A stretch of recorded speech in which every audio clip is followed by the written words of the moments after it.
What's up, gamers? It's Above, back with another video, this time with the Broodhold Grandmaster Nightfall guide. This is another GM that was in the original Conqueror rotation a few seasons ago, similar to Exodus Crash earlier this season. But unlike other GMs, this is the first Nightfall where I felt like SMGs weren't the go-to primary. A lot of encounters are pretty spread out and very long distance, so pulses and snipers are really strong this week. This one comes with the standard GM playlist modifiers, as well as In-On-Un's Chorus, which increases incoming void and environmental damage. This means that the unstoppable ogres and shaded version of the boss will melt you real quick if given the opportunity. Jumping into my recommended team comp, we are actually breaking away from this season's standard setup. I didn't feel the need to run a banner shield and didn't find stasis to be all that strong due to how open the Nightfall is this week. We ran a 3 Warlock setup with 1 Well of Radiance wearing a Phoenix Protocol and 2 Chaos Reaches with Geomag Stabilizers. Trust me, this combination is insane.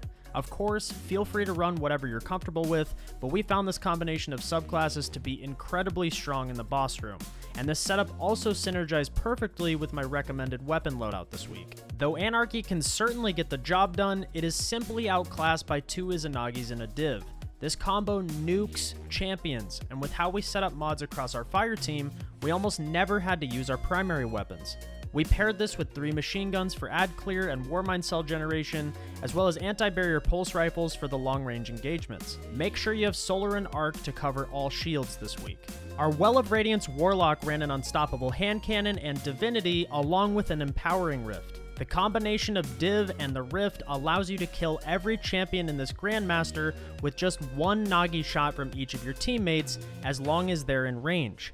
The trick is to let Div sit on the champ for a second or two before you shoot, as it gives Divinity's perk Penance time to chunk the target right as the Nagis are shot. We had our Well of Radiance Warlock on the Empowering Rift, as Benevolent Dawn will give them Rift energy back every time they empower you or heal you with their grenade. This means that they have their Rift up every time you engage a champion. The 2 Chaos Reach Warlocks stayed on healing rifts and ran both Special Finisher and Spoils of War. Between the 2 of them, you will always have the ability to finish ads and top off on ammo whenever you need it. In case you didn't know, sprinting with Geomags tops off the final 20% of your super. A special finisher costs just 33%, which means you have very little margin to make up before you have your super back again. You can already see how strong this combination is. It gives you the ability to be less conservative with ammo, essentially allowing you to use your machine guns like primaries as long as you're finishing champions consistently. I ran Global Reach and Fire Team Medic to complement my 7th Seraph Saw, as well as Protective Light to keep me alive in tight situations. Diving right into it, as you approach the first room, make sure you prioritize the Sniper Vandals right away. They will be located on your far left and close right and can cause a ton of problems by one-shotting you if you don't take care of them. The left sniper is usually shielded by the barrier champion as it spawns in, but will eventually be vulnerable as the barrier moves to the bridge on the right. I avoid loading a quad round into my Izzy so that I can pick these off one by one. Next, turn your attention to the barrier champion. Load up your quad rounds, have your Well Warlock throw down an Empowering Rift, and get Div on the barrier. This champ should die instantly and free you up to clear the rest of the ads on the right-hand side of the room. Now focus on the first unstop to the left, followed by the unstop at the back right. The second unstop can be somewhat hidden behind the rock, but you can almost always kill it from where you enter the room. As you move up, prioritize the sniper on the bridge to the right, clear ads, and move forward. There will be Thrall that spawn on the way down to the second barrier champion, including some Cursed Thrall gremlining around corners, so be careful.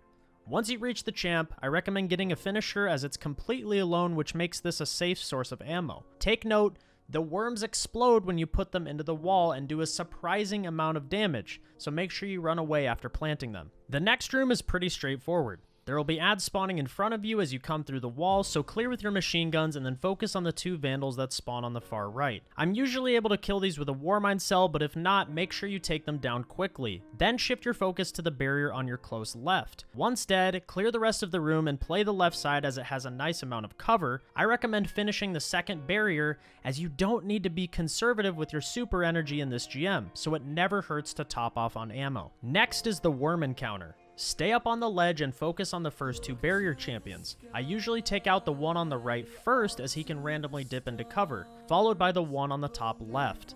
Again, an Empowering Rift and Div will allow you to kill these instantly with 2 Izanagis. Next, focus on the wizards top left and get rid of them both if you can. One of them tends to back up behind the rock, so no biggie if you aren't able to kill both right away. There will also be an Arc-Knight who sits in the middle of the room.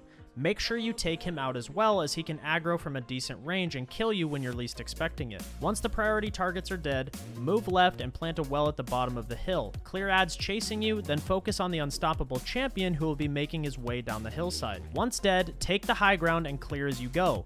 And don't forget about the second wizard if you weren't able to kill it already. When everything is clear, you should have a clear shot on the barrier champion at the left entrance of the cave below. As you push towards the entrance of the cave, I like to pop a well against the right wall and nuke the barrier champion at the back. Thrall will be spawning behind you, so once the barrier is dead, turn around and kill them before clearing out the rest of the cave. We like to leave the worms on the ground until the entire encounter is clear, and then dunk all 3 at roughly the same time. The worms will not despawn, but they do have a 30-second timer that will kill you if you aren't able to dunk it before time runs out. Huddle up in the Empowering Rift and get rid of roughly 1/3 of the boss's health to make her dive to the level below. The next room is very long range and opens up with an unstoppable champion. Shoot the ogre a few times to get its attention and spawn a wave of thrall. Let the ogre settle for a second before stunning it, otherwise the game won't register the stun and can make this section unnecessarily chaotic. Throw nades on the ground in front of you to kill the rushing thrall, and take out the unstoppable champion. If you need a finisher here, feel free to do so,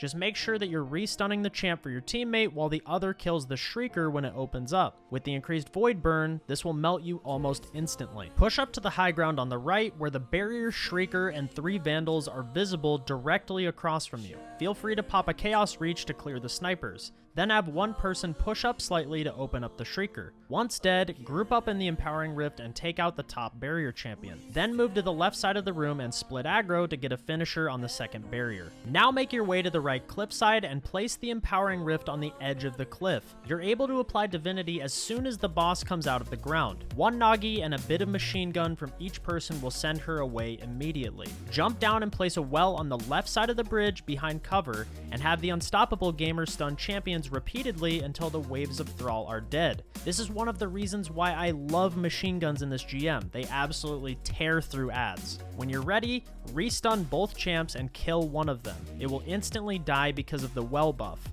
If you'd like, whittle down the health of the second and get a finisher to top off on ammo before heading into the boss room. Once you've descended, the ads and a barrier champion will usually spawn on your right. I recommend getting one more finisher near the center of the room for extra ammo if you need it during DPS. Make your way back to the central pillar, throw down an Empowering and Healing Rift, then apply Div to the boss once her spawn animation has finished. Damage gate the boss to 2/3 health as quickly as possible. If you do this fast enough, it will bypass the ad spawns and force her into her shaded state. As she's transitioning into her other form, sprint up and grab special from the finisher if you need it, then make your way back to the rifts. Continue to do damage, but watch out for the purple spikes that the boss sends out shortly after you begin damaging her. Dodge the attack and immediately focus on damaging her once again. Once she's down to 1/3 of her health, the boss will split and have the normal and shaded versions up at the same time. Pop your well and immediately focus on the shaded copy of the boss, as her attacks are much more lethal than the standard one. Apply Div, hit a Nagi shot, and then pop your Chaos Reaches to burn the first boss immediately.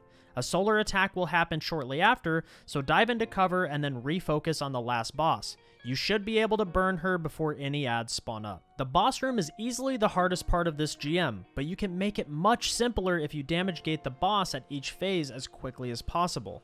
As I noted earlier, this will bypass ad spawns, which makes the encounter much easier. And as long as you're paying attention to the boss's attacks, you shouldn't have any issues. If someone goes down, you can definitely still salvage the run, but you'll need to play cover and focus on ad clear. Additionally, you'll need to keep an eye out for the unstoppable champion that spawns in. You don't need to kill this champion for platinum rewards, but I wanted to give you a heads up for survivability. I'm now going to show you our boss room so you can understand how the damage gates work, and I'll see you on the other side.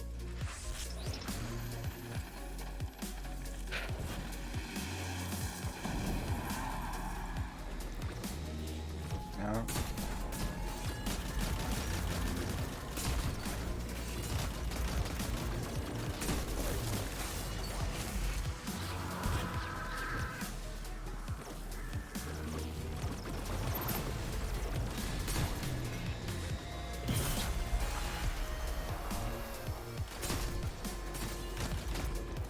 Oh, look at it. Oh. Okay, she's immune. Get ready. Be sure to put an empowering grip though. Well, Or that. Yes, sir. 3, 2. Div and then pop your super.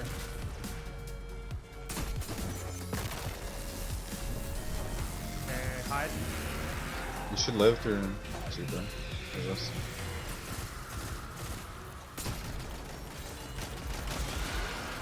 That was disgusting.